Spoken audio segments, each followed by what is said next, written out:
School chatnaba haiduna Nova do loishinba loiraduna Nova school da lai.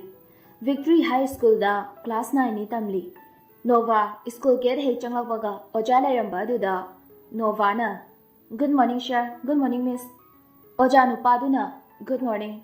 Nupiduna su good morning Nova. Nova classroom lomda changlai aduga class ki thongjel du sokduna laiba katli. Nova magi fampham lomda changduna famli. Amarna kaino ngasi tiam thengina. Nova na Ali di laktri. Amarna lautri kedorong no khangdi. Ali school thengkre haiduna hathu lai. Amarna la amani do. Ali na as ngasi di khara thengkre. Nova na thengni nan. Amarna ngarang kai homework pige. Nova na tawramaroi ni ha. Amarna amta singi birose. Alina aisu kauthoe. Nova na se sidai silo. Asi haiduna Nova homework adupi aduga Aliga Amarga du homework du singatli. Nova book ama puthokduna kai no khara yengli aduga mai du tapna laithokduna Ali da lona yengi mabuk ningda khanjai. Ali aina nangbu nushibase nangna di khambide ko. Asi haiduna mana pariba book aduda amuk yengi. Ali homework silambadagi onthoraktuna Nova da yengjarai aduga mabuk ningda khanjai masu. Nova aisu kange nangna ibu nushi haiba aisu nangbu nushi. Asi haiduna momo nokjai. Amarna kaino tawriduna. Ali Nova da yenglambadagi laithokduna hairai. Kashi tawdihe. Amarna nangna yengi do kanadano. Alina yengdehe. Nova na kidorage. Amarna mamit ase chadoinge yengiba kanadano di khangde. Ali no fe tawraga ayengde ko. Nova gi mabuk ningda khanjai. Nangna yengi do na kanada. Ali puk ningda pakhum pirai. Ai kanada su yengdi. Nova na adudi nangna yengi do na kanada. Ali na nangonda yengdradi aidi kanada yengdoi ba. Nova no fe tawna Amar da hairai. Yare ko to he. Amar tumina laikre. Oja su changlaktuna class howi. Oja aduna class tawba hodringai roll call hana tawi. Roll call mathang kauraktuna Ali gi roll kaurei. Oja aduna roll number 9 Alina yes sir. Oja aduna roll number 10 Novana yes sir. Oja aduna mathang roll call tawi aduga roll call loiraduna class tawba hore. Ali ga Nova ga di level manana chapminai. Amardi hotnaba khara watpana makhoi ahum manaba ngamde. Class mathang tawduna 4th period loiraduna break thare. Amarga Aliga du toilet ta chani haiduna thokre. Nova di bench aduda matom ta phamlaga lei. Amarga Aliga su toilet tai tholaktuna class ta changai.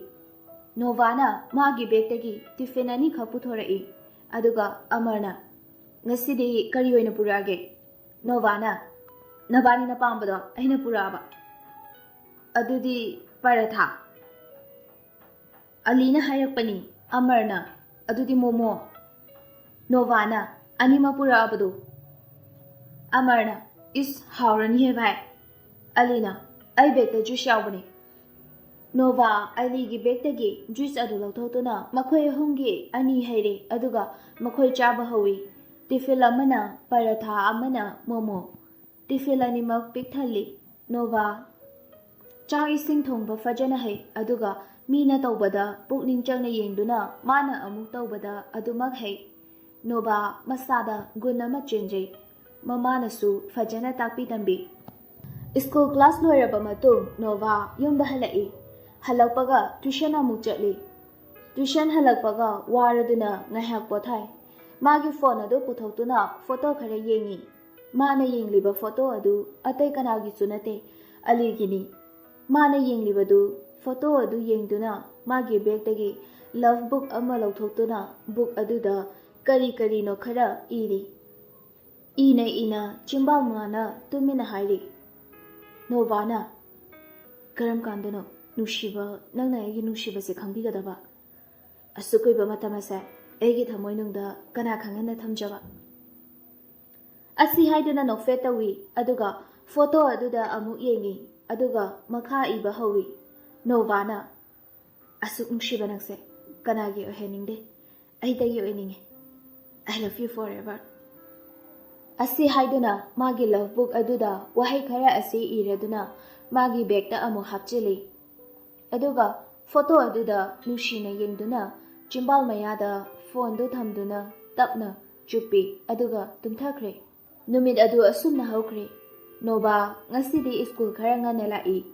ꯅꯣꯚꯥꯅ school get ꯍꯦꯛ ꯌꯧꯕꯒ ꯑꯂꯤ ꯀꯗꯥꯏꯗꯒꯤꯅꯣ ꯈꯪꯗꯦ ꯁꯨꯠ ꯍꯦꯛꯇ ꯐꯥꯎꯖꯤꯜꯂꯛꯏ ꯑꯗꯨꯒ ꯃꯈꯣꯏ ꯑꯅꯤ ꯆꯪꯃꯤꯟꯅꯔꯛꯏ ꯑꯅꯤꯗꯨ ꯋꯥ ꯑꯃꯇ ꯉꯥꯡꯅꯗꯦ ꯇꯨꯃꯤꯟꯅ ꯀ꯭ꯂꯥꯁꯇ ꯆꯪꯂꯛꯏ ꯑꯗꯨꯒ ꯃꯈꯣꯏꯒꯤ ꯕꯦꯟꯁꯇ ꯐꯝꯃꯤ ꯉꯥꯏꯍꯥꯛ ꯋꯥ ꯉꯥꯡꯅꯗꯦ ꯑꯂꯤꯅ ꯋꯥ ꯍꯥꯏꯒꯦ ꯇꯧꯏ ꯅꯣꯚꯥꯁꯨ ꯍꯦꯛꯇ ꯍꯥꯏꯖꯤꯜꯂꯛꯏ ꯑꯅꯤꯗꯨ ꯆꯞ ꯃꯥꯟꯅꯩ ꯉꯥꯏꯍꯥꯛ ꯇꯨꯃꯤꯟꯅ ꯂꯩ ꯑꯂꯤꯅ ꯋꯥ ꯍꯧꯗꯣꯔꯛꯏ ꯉꯁꯤꯗꯤ ꯀꯩ ꯑꯣꯏꯅ ꯄꯨꯔꯛꯑꯒꯦ ꯅꯣꯚꯥꯅ ꯁꯃꯣꯁꯥ ꯑꯣꯏꯅ ꯄꯨꯔꯛꯏ ꯑꯂꯤꯅ ꯑꯣ ꯑꯩꯒꯤꯗꯤ ꯅꯪꯅ ꯑꯄꯥꯝꯕꯗꯣ ꯅꯣꯚꯥꯅ ꯑꯩꯅ ꯄꯥꯝꯕ ꯍꯩ ꯅꯠꯇ꯭ꯔꯣ ꯑꯂꯤ ꯅꯣꯛꯐꯦꯠ ꯇꯧꯔꯒ ꯑꯩꯈꯣꯏꯗ ꯄꯥꯟꯕꯅꯦ ꯅꯣꯚꯥꯅ ꯅꯣꯏꯒꯤꯕꯨ ꯀꯔꯤ ꯀꯔꯤ ꯍꯩ ꯍꯧꯒꯦꯅꯦ ꯑꯂꯤꯅ ꯅꯪꯅ ꯄꯥꯝꯕ ꯄꯔꯞ ꯍꯧꯋꯦ ꯑꯗꯨꯒ ꯉꯁꯤꯗꯤ ꯍꯩꯅꯧ ꯑꯣꯏꯅ ꯄꯨꯔꯛꯑꯦ ꯅꯣꯚꯥ ꯅꯣꯛꯐꯦꯠ ꯇꯧꯔꯒ ꯇꯦꯟꯗꯨꯝ ꯆꯨꯝꯃꯤꯍꯦ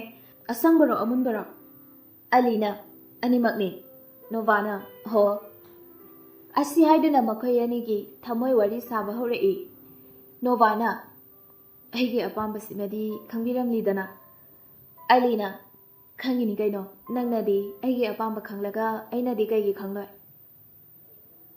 ꯑꯔꯣꯏꯕꯒꯤ ꯋꯥꯍꯩ ꯈꯔ ꯑꯗꯨ ꯆꯤꯝꯕꯥꯜꯗꯒꯤ ꯊꯣꯛꯈ꯭ꯔ ꯃꯥꯅꯦ ꯅꯣꯚꯥꯅ ꯇꯥꯔꯗꯨꯅ ꯀꯩ ꯍꯥꯏꯕꯅꯣ ꯍꯧꯖꯤꯛꯀꯤꯗꯨꯕꯣ ꯑꯂꯤ ꯍꯥꯏꯈꯩ ꯍꯥꯏꯗꯣꯛꯂꯨꯔꯒ ꯏꯀꯥꯏꯔ ꯃꯥꯜꯂꯦ ꯃꯃꯥꯏꯗꯨ ꯂꯩꯊꯣꯛꯈ꯭ꯔꯦ ꯅꯣꯚꯥ ꯃꯇꯣꯝꯗ ꯅꯣꯛꯆꯩ ꯇꯟꯖꯥ ꯑꯗꯨꯗ ꯑꯃꯔꯁꯨ ꯂꯥꯛꯏ ꯑꯃꯔꯅ ꯉꯁꯤꯗꯤ ꯅꯕꯥꯅꯤꯅ ꯍꯥꯜꯂꯦꯅꯦ ꯍꯥ ꯅꯣꯚꯥꯅ ꯑꯃꯔꯅ ꯑꯃꯁꯤꯅ ꯀꯩꯅꯣ ꯇꯧꯔꯤꯁꯤꯅ ꯅꯣꯚꯥꯅ ꯈꯪꯗꯦ ꯑꯂꯤꯅ ꯀꯩꯁꯨ ꯇꯧꯗꯦꯃꯤ ꯅꯣꯏꯁꯤꯗꯤꯕ ꯑꯁꯤ ꯍꯥꯏꯗꯨꯅ ꯃꯈꯣꯏ ꯑꯍꯨꯝꯃꯛ ꯅꯣꯛꯃꯤꯟꯅꯩ ꯑꯣꯖꯥ ꯆꯪꯂꯛꯇꯨꯅ ꯀ꯭ꯂꯥꯁ ꯇꯧꯔꯦ ꯅꯣꯚꯥ ꯐꯥꯔꯁꯠ ꯕꯦꯟꯁꯀꯤ ꯀꯥꯆꯤꯟꯗ ꯐꯝꯃꯤ ꯑꯗꯨꯒ ꯑꯃꯔꯅ ꯃꯌꯥꯏꯋꯥꯏꯗ ꯐꯝꯃꯤ ꯑꯗꯨꯒ ꯑꯂꯤꯅ ꯃꯇꯥꯏꯗ ꯐꯝꯂꯤ ꯑꯣꯖꯥ ꯑꯗꯨꯅ ꯅꯣꯠ ꯈꯔ ꯍ꯭ꯋꯥꯏꯠ ꯕꯣꯔꯗꯇ ꯏꯔꯤ ꯑꯂꯤ ꯅꯣꯚꯥꯅ ꯂꯩꯕ ꯃꯥꯏꯀꯩ ꯑꯗꯣꯝꯗ ꯌꯦꯡꯂꯛꯏ ꯅꯣꯚꯥꯗꯤ ꯑꯣꯖꯥꯅ ꯄꯤꯔꯤꯕ ꯅꯣꯠꯁ ꯑꯗꯨ ꯀꯟꯅ ꯁꯤꯜꯂꯤ ꯑꯂꯤꯅ ꯌꯦꯡꯂꯤꯕꯗꯨ ꯎꯗꯅ ꯑꯣꯖꯥ ꯑꯗꯨꯅ ꯌꯦꯡꯊꯣꯔꯛꯏ ꯑꯗꯨꯒ ꯑꯣꯖꯥꯗꯨꯅ ꯀꯔꯤꯅꯣ ꯇꯧꯔꯤꯗꯨꯅ ꯅꯣꯚꯥ ꯃꯉꯣꯟꯗ ꯑꯣꯏꯔꯕꯣꯏ ꯅꯤꯡꯂꯨꯏ ꯑꯗꯨꯕꯨ ꯑꯂꯤꯗ ꯑꯣꯏꯔꯝꯂꯦ ꯑꯂꯤ ꯂꯦꯞꯈꯠꯂꯒ ꯑꯣꯖꯥ ꯑꯗꯨꯅ ꯀꯅꯥꯗꯅꯣ ꯅꯪꯅ ꯌꯦꯡꯂꯤꯗꯨꯕꯣ ꯑꯂꯤꯅ ꯁꯔ ꯑꯣꯖꯥ ꯑꯗꯨꯅ ꯍꯥꯏꯌꯨꯅꯦ ꯀꯅꯥꯗꯅꯣꯕ ꯅꯪꯅ ꯌꯦꯡꯂꯤꯗꯨꯕꯣ ꯅꯣꯚꯥꯁꯤ ꯅꯪ ꯑꯝꯇ ꯎꯗꯕꯩꯔꯣ ꯑꯗꯨꯛ ꯃꯨꯟꯅ ꯌꯦꯡꯂꯤꯗꯨꯕꯣ ꯅꯣꯚꯥ ꯃꯥꯕꯨ ꯄꯜꯂꯛꯄꯗꯨꯗ ꯑꯂꯤꯗ ꯉꯛꯅ ꯌꯦꯡꯉꯤ ꯑꯗꯨꯒ ꯅꯣꯛꯐꯦꯠ ꯇꯧꯏ ꯑꯣꯖꯥ ꯑꯗꯨꯅ ꯌꯥꯔꯦ ꯐꯝꯃꯣ ꯃꯇꯨꯡ ꯇꯧꯅꯨꯀꯣ ꯑꯉꯥꯎꯕꯁꯤꯗꯤ ꯑꯣꯖꯥ ꯑꯗꯨꯅ ꯉꯥꯡꯗꯨꯅ ꯅꯣꯠꯇꯨ ꯃꯈꯥ ꯏꯊꯩ ꯑꯂꯤ ꯈꯔ ꯏꯀꯥꯏꯔꯗꯨꯅ ꯅꯣꯚꯥꯗ ꯍꯥꯏꯐꯦꯠ ꯌꯦꯡꯂꯝꯂꯒ ꯃꯥꯁꯨ ꯅꯣꯠꯇꯨ ꯁꯤꯟꯒꯠꯂꯤ ꯑꯃꯔꯗꯤ ꯅꯣꯛꯄꯗ ꯌꯥꯗ꯭ꯔꯦ ꯉꯁꯤ ꯑꯂꯤꯒꯤ ꯃꯇꯧ ꯑꯗꯨꯗ ꯑꯣꯖꯥ ꯑꯗꯨꯅ ꯅꯨꯄꯥ ꯑꯣꯏꯔꯁꯨ ꯐꯕꯨ ꯐꯖꯔꯗꯤ ꯌꯦꯡꯕꯤꯅꯕ ꯃꯤ ꯌꯥꯝ ꯂꯩꯕꯅꯤ ꯑꯩꯈꯣꯏ ꯁꯤꯗꯁꯨ ꯑꯃ ꯂꯩꯔꯦꯗꯨ ꯑꯣꯖꯥ ꯑꯗꯨꯅ ꯍꯥꯏꯔꯤꯕꯗꯨ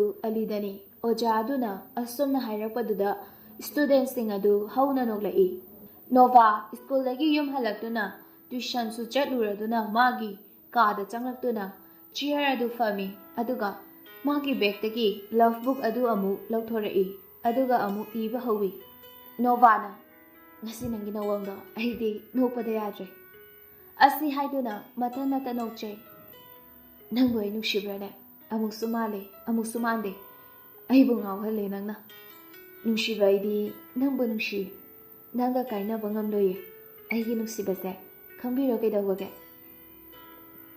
ꯑꯁꯤ ꯍꯥꯏꯗꯨꯅ ꯃꯥꯒꯤ ꯂꯚ ꯕꯨꯛꯇꯨ ꯕꯦꯒꯇ ꯑꯃꯨꯛ ꯍꯥꯞꯆꯤꯟꯈ꯭ꯔꯦ Nongma asum hauki ngasidi chahi loibagi exam thaba loiba numitni. Nova exam loiraduna magi classroom dagi thoklei. Ali Nova bu ngairami. Nova na nang chaladora. Ali na aw nang ngairine. Nova na kaigi ai ngairiba. Ali na Amar na haramdro. Nova na Amar di kaisu haramde kai wano. Ali na hayengda akhoi chak chana dori aduda nangsu yaw haiba. Nova tuminna. O Ali Nova da tuminna leiriba du yengnaduna hairei. Hayeng chappada senaba dress leiruse asiga haige tawbani. Nova na ayaroida. Wa adu haiba loibaga nang bajanate. Ali na Nova gi makhut adu tapai aduga school gate adu da chingduna pukre. Lehawiba satra shing adu makhoi ani gi matawduda yengduna lehawi. Ali Nova bu mayum fawwa thinbirami aduga hairami. Ali na ai dress set paloiraga sidangaram doini ko. Nova wahay ama fawba haide mayum lomda jangkre. Ali kon khara kana ai sidangaram doini ko. Nova mamai damak onthoraktuna yenglami. No fetawna aduga jangkre. Ali harauna masu yumda halaktuna school dress tu hongdoktuna fajaraba dress kaya setuna Nova gi manakta lai. Ali Nova khoi gi gate angai somdana Nova kari tawdoino khangdabana humang saure. Tanja aduda call ama lai. Call adu Ali gini. Call dusu Nova na paikhatli. Ali na loidriba. Nova na ai chalaroige. Ali na nang chataba yaroige ai no yumda changlaabani. Nova Ali na yumda changlai haibaduda hena amu pakhatli. Ali Nova gi manata changlai aduga hairai. Loshilurojo. Nova upai leite chatpada tai. Nova ga Ali gadu bazarda dress laiba lai. Ali na quality laiba dress yonba dukan amada Nova bu pusili aduga dress tu khalli. Ali na machudi nanga apamba lawro. Nova na no fet tawi aduga Ali na dress to setlaga yengurodana. Nova jean amaga shirt amaga paiduna dress sense tawa changkre. Nova dress setpa loiraduna thoglai. Magi kuchu aduda setliba dress aduga kaya di chanare. Yengbadi penba naikidre. Ali na wow yam faziko. Nova no feta maktawi wadi amta ngangde. Ali na makhatari asiga loin lorase. Nova na as yarniye sine yareba. Ali na atai sulawdoine. Nova wa hege tawi Ali na marak thachile. Yarese aige amu khanbiro. Nova Ali gi white shirt amaga black jean amaga khanduna Ali dabi. Ali na adudi dress sense tawgi ke ko. Nova na hai Ali Nova na khanbi ba dress adu setuna amuk thoglai aduga Nova da Ali na fajabra. Ali su nupa kana na hende sakta chuda awat palaite. Ali gi mapara jen Indian Army ni aduna selthum awat apa amata laite. Ani du dress label loira duna thoglai. Ali na kanum chakhise chalameba. Nova du ikai bana loira bani ngasi Ali na tawriba mataw aduga yengduna adum laire. Ali na Nova bu restaurant amada purai. Ali na kaisa saino. Nova na ama hekte yayi. Ali waiter nupa aduda achapot khara order tawi aduga achapot singdu pura aduna chari. Ali du chaklam khrabanina purakliba achapot adu khara thuna chasilli. Nova di adum lairi. Ali na nang chatari ke dawrage charo. Nova na chaye ai happy rakese. Asi haiduna Nova magi plate tagi Ali gi plate ta achapot tu hapchili aduga Ali na kaino aingonda amu hapchila isina. Nova na nang chala me habdai ne aidi puthaleba nang charo. Ali no fet tawduna hairai. Is Ali du chaba loiraduna yumda halai. Ali na Nova bu yum fawba thinbirai. Ali na changage ko dude. Nova na bye bye. Ali Nova na yum yaudri fawba yengi Ali na sonjai. Maidon to ontholadi phanida. Nova yum haizalamdai aduai dadi ꯍꯥꯏꯐꯦꯠ ꯆꯦꯠꯊꯗꯨꯅ ꯑꯂꯤꯗ ꯌꯦꯡꯂꯝꯃꯤ꯫ ꯑꯂꯤ ꯌꯥꯝ ꯍꯔꯥꯎꯅ ꯒꯥꯔꯤ ꯑꯗꯨ ꯊꯧꯗꯨꯅ ꯆꯠꯈ꯭ꯔꯦ꯫ Nova ꯃꯥꯒꯤ ꯀꯥꯗ ꯆꯪꯂꯛꯇꯨꯅ ꯃꯥꯒꯤ ꯉꯁꯥꯏ ꯑꯂꯤꯅ ꯂꯩꯕꯤꯔꯛꯄ ꯗ꯭ꯔꯦꯁ ꯑꯗꯨ ꯄꯨꯊꯣꯛꯇꯨꯅ ꯌꯦꯡꯉꯤ ꯑꯗꯨꯒ ꯊꯃꯣꯏꯅꯨꯡꯗ ꯈꯟꯖꯩ, ꯅꯣꯡꯃ ꯅꯣꯡꯃꯒꯤ ꯑꯁꯨꯝ ꯍꯦꯜꯂꯛꯑꯦ ꯅꯨꯡꯁꯤꯕ ꯑꯁꯤ ꯍꯥꯏꯗꯨꯅ ꯅꯣꯛꯐꯦꯠ ꯑꯃꯨꯛ ꯇꯧꯏ ꯑꯗꯨꯒ ꯃꯥꯒꯤ ꯕꯦꯒꯇꯒꯤ ꯂꯚ ꯕꯨꯛ ꯑꯃ ꯄꯨꯊꯣꯛꯇꯨꯅ ꯏꯕ ꯍꯧꯏ꯫ ꯅꯣꯚꯥꯅ, ꯉꯁꯤꯗꯤ ꯅꯪꯁꯦ ꯌꯥꯝ ꯅꯨꯡꯁꯤꯌꯦ, ꯍꯥꯟꯅꯗꯒꯤ ꯍꯦꯟꯅ ꯅꯨꯡꯁꯤ꯫ ꯅꯪꯅ ꯂꯩꯕꯤꯕ ꯑꯩꯒꯤ ꯗ꯭ꯔꯦꯁꯁꯦ ꯁꯦꯠꯇꯣꯏꯕ ꯄꯥꯝꯃꯨꯏꯌꯦ, ꯑꯗꯨꯕꯨ ꯁꯦꯠꯅꯕ ꯂꯩꯇꯕꯅꯤꯅ ꯁꯦꯠꯄ ꯇꯥꯕꯅꯤ꯫ ꯑꯁꯤ ꯍꯥꯏꯗꯨꯅ ꯂꯚ ꯕꯨꯛ ꯑꯗꯨ ꯑꯃꯨꯛ ꯍꯥꯞꯆꯤꯟꯈ꯭ꯔꯦ ꯑꯗꯨꯒ ꯅꯨꯃꯤꯠ ꯇꯥꯔꯗꯨꯅ ꯅꯨꯃꯤꯗꯥꯡꯒꯤ ꯆꯥꯛ ꯊꯣꯡꯅꯕ ꯊꯣꯛꯈ꯭ꯔꯦ꯫ ꯑꯁꯣꯝꯗꯅ ꯑꯂꯤ ꯅꯣꯚꯥꯗ ꯀꯣꯜ ꯇꯧꯁꯤꯔꯥ ꯇꯧꯒꯨꯝꯁꯤꯔꯥ ꯈꯟꯗꯨꯅ ꯂꯩ꯫ ꯇꯟꯖꯥ ꯑꯗꯨꯗ ꯑꯃꯔꯒꯤ ꯀꯣꯜ ꯂꯥꯛꯑꯝꯃꯤ꯫ ꯍꯜꯂꯣ ꯑꯃꯔ꯫ ꯑꯃꯔꯅ, ꯑꯂꯤ ꯅꯪ ꯅꯣꯚꯥꯗꯣ ꯍꯥꯏꯈ꯭ꯔꯕꯣ? ꯑꯂꯤꯅ, ꯍꯥꯏꯈ꯭ꯔꯕꯅꯦ꯫ ꯑꯃꯔꯅ, ꯑꯣ ꯑꯗꯨꯗꯤ ꯍꯌꯦꯡ ꯅꯪꯒ ꯂꯥꯛꯃꯤꯟꯅꯔꯣꯅꯦ, ꯅꯣꯚꯥꯗꯣ ꯂꯝꯕꯤ ꯈꯪꯗꯕꯅꯦꯕ꯫ ꯑꯂꯤꯅ, ꯍꯣꯏ꯫ ꯑꯃꯔꯅ, ꯊꯝꯃꯒꯦ꯫ ꯑꯂꯤ ꯉꯁꯥꯏꯗꯒꯤ ꯅꯣꯚꯥꯗ ꯐꯣꯟ ꯇꯧꯔꯒ ꯀꯔꯤ ꯍꯥꯏꯗꯣꯏꯅꯣ ꯈꯜꯂꯤꯉꯩ ꯑꯃꯔꯅ ꯍꯥꯏꯔꯛꯄꯗꯨꯗ ꯃꯄꯥ ꯆꯥꯅꯔꯗꯨꯅ ꯍꯔꯥꯎꯅ ꯅꯣꯚꯥꯗ ꯀꯣꯜ ꯇꯧꯏ꯫ ꯅꯣꯚꯥꯅ, ꯍꯜꯂꯣ꯫ ꯑꯂꯤꯅ, ꯅꯣꯚꯥ, ꯍꯥꯎ ꯀꯩꯗꯧꯔꯒꯦ? ꯍꯌꯦꯡꯗꯣ ꯏꯕꯥꯅꯤ ꯆꯠꯃꯤꯟꯅꯗꯣꯏꯅꯤꯀꯣ, ꯑꯩꯈꯣꯏ ꯄꯨꯟꯅ ꯆꯠꯂꯣꯏꯗ꯭ꯔꯣ? ꯏꯕꯥꯅꯤ ꯂꯥꯛꯃꯤꯟꯅꯔꯣ ꯍꯥꯏꯕ ꯑꯗꯨꯒꯤꯅꯤ꯫ ꯍꯣꯏ, ꯑꯗꯣ ꯄꯨꯡ ꯀꯌꯥꯗꯅꯣ? ꯄꯨꯡ ꯍꯪꯍꯧꯗ꯭ꯔꯦ꯫ ꯑꯩ ꯍꯪꯒꯦꯀꯣ꯫